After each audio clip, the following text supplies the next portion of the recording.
Day 2 ng mountain loop namin. Sa araw na ito ay pupuntahan naman natin ang highest point ng Philippine Highway System na matatagpuan sa Tinok, Ifugao. Pupuntahan din namin ang Lake Tabio na matatagpuan sa Kabayan, Benguet. Ito ay halos 150 kilometers na zigzag ride mula Atok at pabalik ng Atok. Alas 7 ng umaga kami umalis ng Atok, Benguet at saglit na tumigil muna kami sa marker ng highest point ng Benguet na dati ay kilala bilang highest point.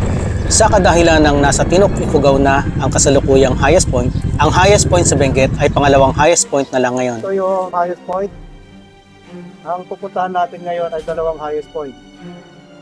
Second highest point at saka yung number 1 highest point doon sa Tinok, Ifugao. Bagamat halos katapat lamang ng Atok ang Tinok, Ifugao, malalim na bangin ang pagitan nito kaya iikot muna kami ng Bugyas, Benguet para marating ito. Parang malaking U-turn ang gagawin namin. Mula Atok ay halos 80 kilometers ang layo ng bayan ng Bugyas. Sinundan namin ang Helsema Highway hanggang marating namin ang Barangay Abatan kung saan ay hihiwalay na kami sa Helsema Highway at susundan naman namin ang kalsada na papunta ng Kabayan, Benguet.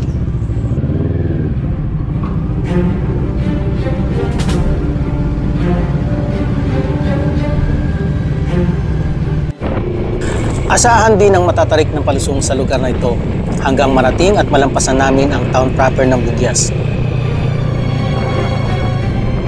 Sa Barangay Katlubong ay kumaliwa kami sa junction at sinimulan na uli naming umakyat ng bundok habang binabaybay ang Kiangan, Tinok, Bugyas Road.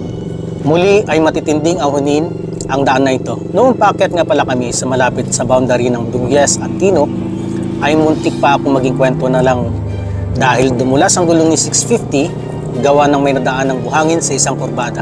Buti na lang at nagka-recover din agad at tuloy lang ang biyahe habang si Marvin ay nakangisig.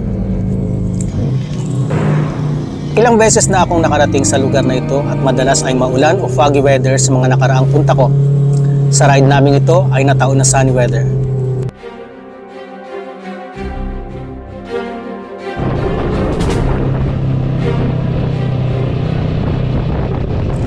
Dalawang oras din naming tinakbo ang halos 95 kilometers na layo mula sa second highest point sa Atok hanggang sa highest point sa Tinok, Ifugao.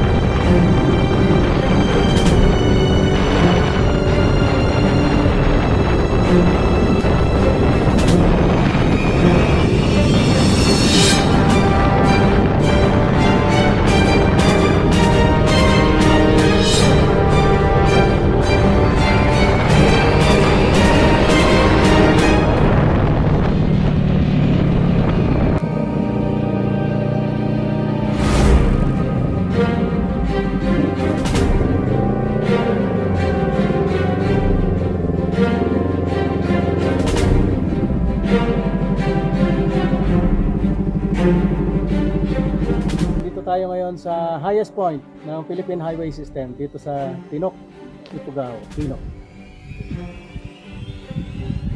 So, doon sa banda roon ang Mount Pulag. 9 o'clock AM na kami dumating dito at makalipas ang pahinga ay nagsimula na uli kaming bumaba ng Bugyas bandang 9:30 AM.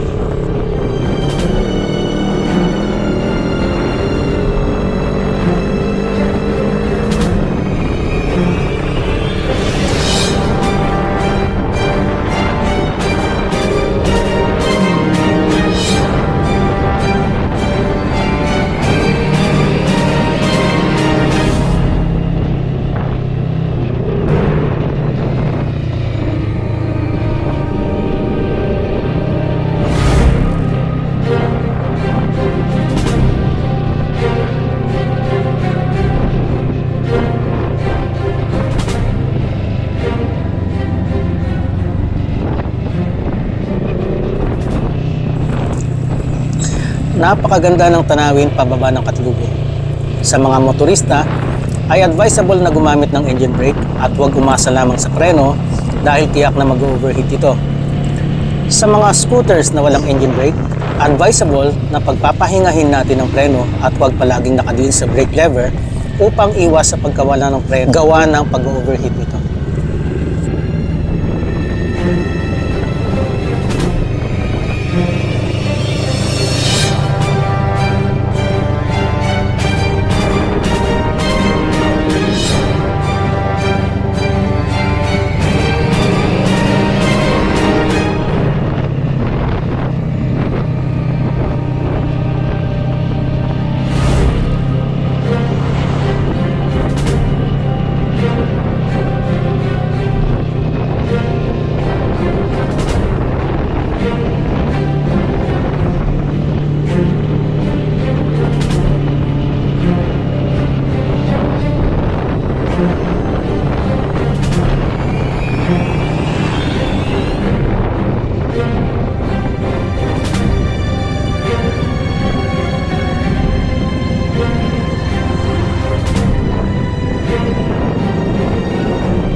Habang pababa kami ay itinuro pa ni Marvin ang mga buhangin na muntik na maging dahilan ng aking pagiging kwento na lamang.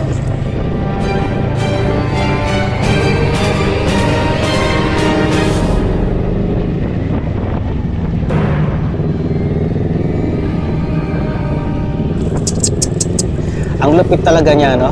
Di ba?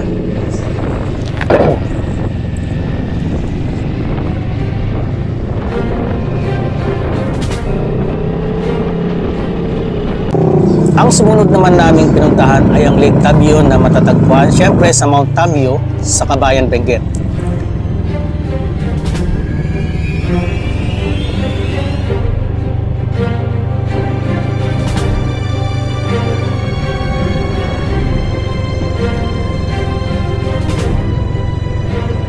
Ito ay halos katapat lamang ng highest point sa Tinok, pero paikot ang daan papunta dito.